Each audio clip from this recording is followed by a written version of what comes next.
in my opinion. To love oneself is to be free of the kind of self-indulgence, I'm using these words carefully, that is self-worry,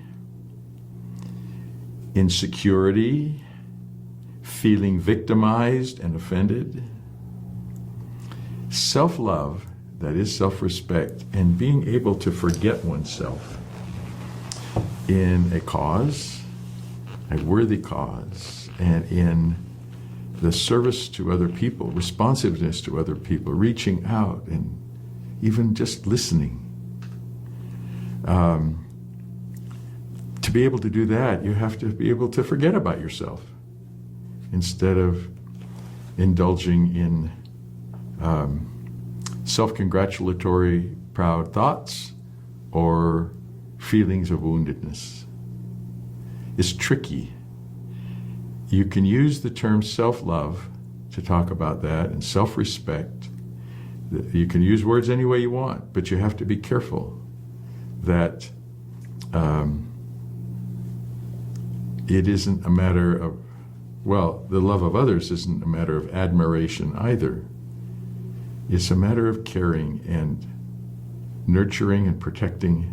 We need to do that for ourselves just so we'll be able to do it for others. We need to be able to forgive ourselves just as we're able to forgive others. We need to be able to take care of ourselves carefully. I don't think it's possible to separate the respect and caring for others and for oneself at all. I think they're all part of the same web.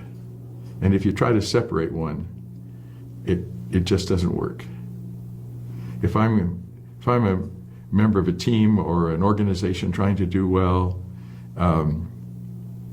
part of my obligation to the others, who include me, is to prepare myself and perform the best I possibly can.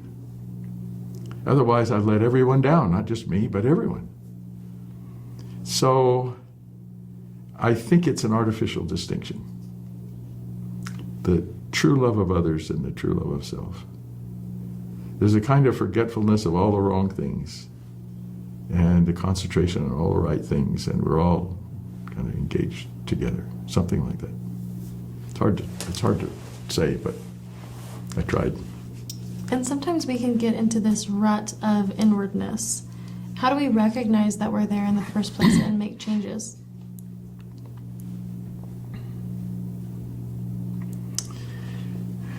That's a good question.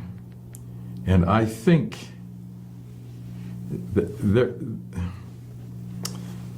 there's something that a great writer and human being named Simone Weil, she spelled her last name was spelled W-E-I-L.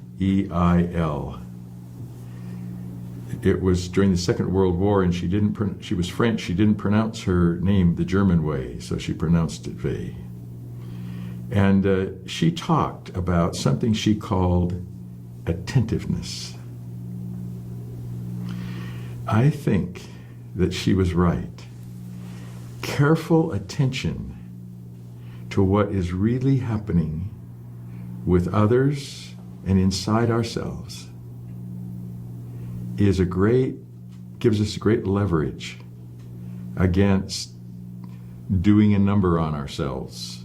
For example, if I'm going around congratulating others and saying comforting things to them, but I'm doing it so that I'll be seen that way. There's a dishonesty about that, a hypocrisy about that. We all recognize that. But if I pay close attention to who they really are and to what I'm really doing and ponder it constantly, then I'm able to liberate myself. It's the liberation that comes with the truth rather than indulging in some kind of deception.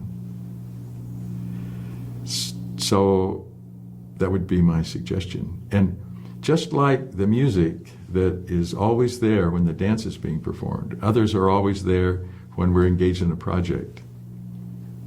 The truth is always there. It's always something we can return to. It's always something that we're betraying and leaving behind, so we can return to it. If it was something that we aren't, then we'd all have difficulty getting there, and some of us would be there already, and others would be struggling and never able to get there. For example, if the true measure of humanity was the ability to do mathematics, some would stand out and the others would be hopeless. And the same is true if the measure was musical genius, the same thing would be true. But because the true measure is truth and caring, the caring that comes when we are truly attentive, or attentive truly, then anyone has access to humanity, others' humanity and our own. The respect and love that makes us the glorious beings that we really are. Right? We love children, especially little children, because they haven't developed any sort of facade yet. They're open, spontaneous,